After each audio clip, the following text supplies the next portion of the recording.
Brought to you by Agilus Diagnostics.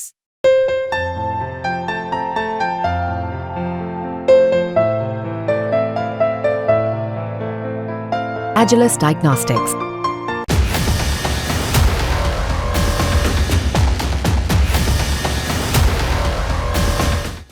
Pakistan से चल रहे बवाल के बीच अफगानिस्तान ने रूस के आगे हाथ फैला दिए हैं। अपने एयर डिफेंस सिस्टम को मजबूत करने के लिए तालिबानी इस वक्त रूस की ओर देख रहे हैं और तालिबान ऐसा इसलिए कर रहा ताकि वो पाकिस्तान को उसी की भाषा में जवाब दे सके।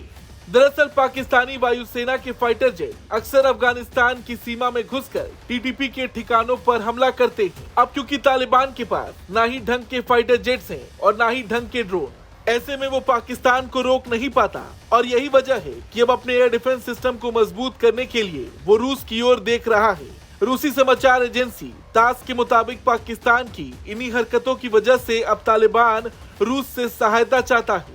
रूसी मीडिया से बातचीत में अफगान सरकार के रक्षा मंत्रालय ने लॉजिस्टिक डिपार्टमेंट के प्रमुख जनरल सैयद अब्दुल बसीर से जब ये सवाल पूछा गया कि आखिर अफगानिस्तान की रूस निर्मित किन सैन्य उत्पादों में रुचि है, तो बसीर ने जवाब दिया, मुझे लगता है कि हमें वायु रक्षा और हवाई क्षेत्र नियंत्रण उपकरण की आवश्यकता है। हमारे पास जमीनी उपकरण हैं। मुझे लगता है कि हम अंतर्राष्ट्रीय स्तर पर आपसे ऐसे उत्पाद खरीदेंगे जब इसके लिए अंतर्राष्ट्रीय कानूनी शर्तें होंगी। भविष्य में हम रूसी निर्मित उपकरण खरीदने की योजना बना रहे हैं जो हमें हवाई रक्षा में सक्षम बनाएगा। हम चाहेंगे कि हमारे पास ऐसे हथियार हों क्योंकि आप इन हथियारों के मामलों में दुनिया के सबसे उन्नत देश हैं।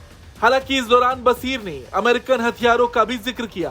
बसीर ने कहा कि लोगों की सुरक्षा की गारंटी है। हमारे पास अमेरिकियों के जो हथियार हैं उनका उपयोग सीमा को सुरक्षित करने के लिए किया जा रहा है। हम सीमाओं की पूरी सुरक्षा कर सकते हैं। हमारे पास इसके लिए आवश्यक सभी हथियार हैं। हालांकि पश्चिमी देश हम पर बुरे लोग होने का आरोप लगाते हैं। हम ऐसे देशों की काली सूची में हैं। इस कारण हम आगे विकास नहीं कर सकते और दूसरे देशों से दोस्ती नहीं कर सकते। इस बातचीत के दौरान जनरल सैयद अब्दुल ने जहां रूस की भर भर कर तारीफ की, तो वहीं इशारों इशारों में अमेरिका, पाकिस्तान जैसे देशों को चेताया भी कि कैसे अफगानिस्तान अब अपने पैरों पर खड़ा हो चुका है। बसीर ने कहा कि कोई भी बुरे इरादे से हमारे पास आएगा तो हम उसका मुकाबला करेंगे। यदि कोई अच्छे इरादे से हमारे पास आता है तो हम उसका प्रतिकार करेंगे। हम हमेशा राजनयिक संबंधों के पक्ष में रहे हैं। हम किसी को अपने हितों का उल्लंघन नहीं करने देंगे, लेकिन हम शांति से रहना भी चाहते हैं। कहीं ना कहीं ये अमेरिका और पाकिस्तान दोनों के लिए ये बात कही गई है। और अगर देखा भी जाए तो तालिबानियों ने अमेरिका के सबसे बड़े दुश्मन रूस के आगे हाथ फैला दिए हैं। हालांकि रूस अफगानिस्तान की मदद करता है या नहीं, ये तो आने वाला वक्त ही बताएगा। ब्यूरो रिपोर्ट, भारत तक।